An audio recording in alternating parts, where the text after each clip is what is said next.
involved in the beginning. We have been working with churches around the region and just working on programming on what it is that we can do with faith-based organizations and faith-based organization land and how we can better utilize that land. So we were introduced to you all, I think like you said, back in 2019 as part of that program. And from that, it kind of grew into this, what I think is a great relationship. Yeah. We've been excited to work with everybody, with your community. Everybody's been very open to progressive ideas and how we can make things better both here and at the Trinity property. And it's been exciting for us. And we're hoping to be able to bring what you all need to both locations. So. May I pull down the mask? First of all, what an amazing day to be here. If that had been filmed into a movie, I don't think anyone would have believed it because it's the perfect baby. It's a beautiful baby and well behaved. I'm not sure how you pulled that off. This was an amazing day for us to be here. You know, I think the overarching trajectory Jaclyn and talked about, and you're in good company in the mission world. We feel like your compass points and the priorities you've created are both valid here. They're obviously meaningful to you as a congregation. They are, I think, resonate and universally accepted in many of your brethren and other faith-based mission compass points for the future. We feel like, based on the teamwork, we have very valid solutions on the table, and I think they're going to lend to your immediate mission, and I think they're going to lend to a broader mission here. Really, we really believe that. So, thanks for letting us be a part of it. So do you folks have any questions for them? Again, some of the community groups and whatnot will be heading over to Trinity in a little bit to talk a little bit more about the space as it relates over there. But anything about our accessibility campaign here, or just questions that you might have heard along the way that you might have had? We'll take a couple of questions. If not, we'll give credit to them for all the communication that they've done on our behalf. But, yeah. I have a question. Yeah. Because everyone keeps asking me about it. And now I'm just going to text them this video when they ask me again. Where's the snow going to go? Where's the snow going to go? Well, that's part of our next phase.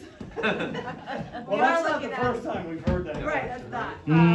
So we are just, I think, well, you all are aware, but the congregation as a whole might not know. So the next phase, now that we've looked at the building, is to look at the site and incorporating what site developments there can be in order to make things a lot more user-friendly, I would say, than what you have now with the street parking, with the limited parking in the parking space. So we don't have an exact answer, but that will be addressed in this next phase.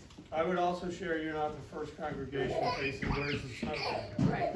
So there are a series of science-based answers and a series of operational reality answers, and it's always a combination of the two. We'll pray it away. There's a third component. What are your thoughts about how we can improve our parking? Well, we've, as a part of the bigger picture, we've looked at that, and I think there are a range of solutions, both grounded and some that probably provide some agility. That's really been thought about as we examine literature, drawings, thinking process that's been occurring here for 40 years. I forget what the earliest drawing we saw. A range. At least 56. Right. Well, 56 right. here, 56. And we were talking about that on the way up. Thanks for clarifying that. So there are, I don't have anything profound to share with you today, other than how to configure parking more efficiently from the street parking to the parking lot, and perhaps using what we refer to as land bank parking, incremental parking that has agility in this area, but it really is not taking away from your landscape buffer on this side of the building. So there are notions, Okay. and ideas about how to address that. Yeah, we're actually on our list of to-do list is to reach out to the government officials and discuss even some of the street parking that's going on around here and see if there's better opportunities for you all to utilize that. Thank you. Other questions that folks have?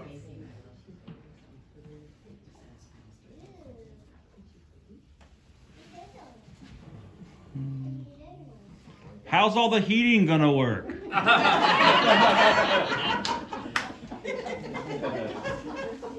Jaclyn, take it As away. in front of you, you have the architects and soon the MEP engineers will be on board to address that. But that's part, I mean, that's part of the study, right? The fact that all of the mechanicals are right centered in there and how do we relocate those and then redistribute what needs to be, well, as I see somebody sitting in the sun over there. Yep. I'm sure your answer's been hopefully well. Right. Yeah. How's the heating gonna work? I'm trying to think if there's any other regular questions I've gotten. I think maybe too, speaking to the parking piece, one of the things as we're looking at this is to remember that as part of one of the potential redesigns of the space is kind of shifting the main entrance location, right? So having that be more facing the street, so that the parking lot in front of the church will be much closer to the main entrance to the church. So even as we're thinking about where parking is going to be, thinking about where the current parking is relative to how you enter the building, kind of what your first experience is when you walk in, that will be part of it as well. So keeping that in mind with where the parking currently is relative to how people will come into the building.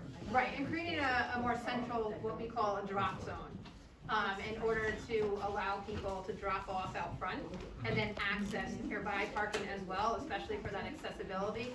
It's difficult to do that right now out on the street, especially during the winter. We were talking about that earlier with somebody, and the fact that the snow, right now it's sitting piled on the street side, and it prevents you from being able to access the building very well. So we would create a central zone here for a drop off. The snow would get plowed away to an undesignated area as of right now, but designated in the future, and then you'd be able to enter in through this central area. It's a great example of I think a solution that solves and connects the dots for the original mission of how do we make this facility more accessible.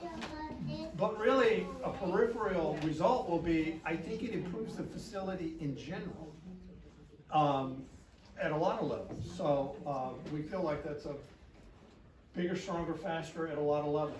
Yeah, looking at the community as a whole, one of the things, especially for an outsider who's not used to this congregation, right? So when we first looked at this and we were studying it without really having a lot of interaction with anybody, John, Brian, and I were both looking at it and we said, where do you enter the building? Yeah. Like, where do you go, right? So if you guys have visitors or people who want to approach the church and they've never been here before, it might not be as welcoming because they can't figure out exactly where it is they need to enter the building.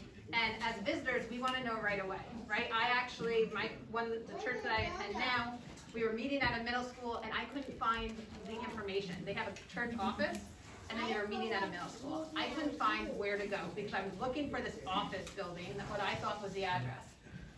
Never made it. I got there like 10 minutes before the end of the church. I said, I'm not going in now. That's ridiculous as a newcomer, right? So I emailed the church and I said, hey, just so you know, it was a little unclear on your website. The next week their website was updated and it had information because they wanted to make sure that anybody who wanted to attend the church service was able to do so. So they made those modifications. So we're seeing some of those things like creating a grander entrance, a point place. People are going to understand how it is that they can come here and interact with you all, and hopefully that'll lead to growth for everybody. My first time here, I don't know if I've ever told anyone this. I was wandering around in there trying to find the entrance because it's where it looks like it's supposed to go, and I tripped over a cinder block. Right. So No. that's really funny, Dustin, because the first time I came here, I probably walked around the periphery of the building 3 times. Right? So if 2 pastors could not find the entrance to the building, There's a problem. So hopefully this solution is much more than we don't think of it as just an accessibility campaign in our minds. right? This is an opportunity for you all for growth, it's an opportunity for being inclusive. It's a really larger thought out process rather than just an accessibility campaign. So I hope you guys can portray that to your community and make sure that they can really understand that it's a really important factor for you all. Yes. Absolutely. Any other questions? All right, well, thank you, John and Thank you. Jaclyn, Thank for you for being having here. us. Yes. Thank you. Yes.